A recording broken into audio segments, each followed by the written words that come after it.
Great Britain. I love this country.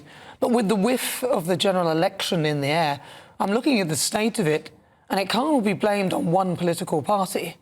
But many of the great institutions that made this country great are crumbling before my very eyes. Britain pretty much colonised the world.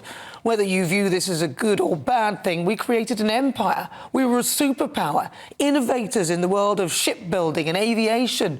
We had an army to die for. But look at us now. And please, before you say Brexit, we did all of that, and we didn't even have an EU then. Now, many countries, namely the US, no longer see us as a leading military power. Can you blame them? We can't even call our army an army because we have so few soldiers. This once great institution is falling apart before our very eyes. Lieutenant Colonel Stuart Crawford, who served in the army for 20 years and often appears on my show, called our tank fleet embarrassingly small, and that it would be wiped out in 2 weeks in a war with Russia. He warned that our armed forces are no longer regarded as a Tier 1 military power by the US. It's embarrassing. He also pointed out the decline in the equipment, like the number of battle tanks.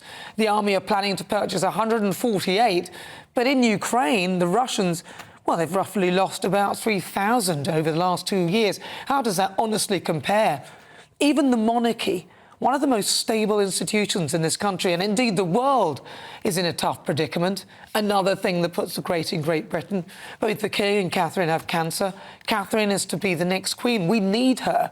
Meghan and Harry are taking pot shots from the sidelines, having chosen to step down and are going on faux royal tours. Garner is apparently next on their list. And within the household itself, there are very few working royals left. Prince Andrew was forced to step down over his association with convicted sex offender Jeffrey Epstein. There was the whole Virginia Giuffre stuff, which he's denied all charges and was not found guilty of anything, but shelled out a load of cash for. The optics really weren't good since that interview with Emily Maitlis. Things have just gone from bad to worse for Andrew. Apparently, the King now wants him to move out of the 30-bedroom royal lodge which he shares with his ex, Sarah Ferguson, and into Frogmore Cottage, where Meghan and Harry used to live. Ironically, whilst Andrew is fighting to stay as a working royal, those two chucked it all away, and Andrew has been told to downsize. Other institutions like the NHS, once the envy of the rest of the world, has now become something to avoid. Our schools and colleges, once considered the diamond standard that many countries would try to emulate, now being overtaken.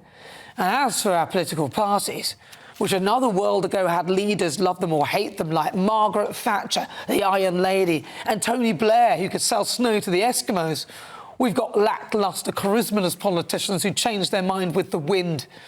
The political elites have made a mockery of this country over the past few decades, and whoever gets elected has a serious job on their hands. Good luck with that.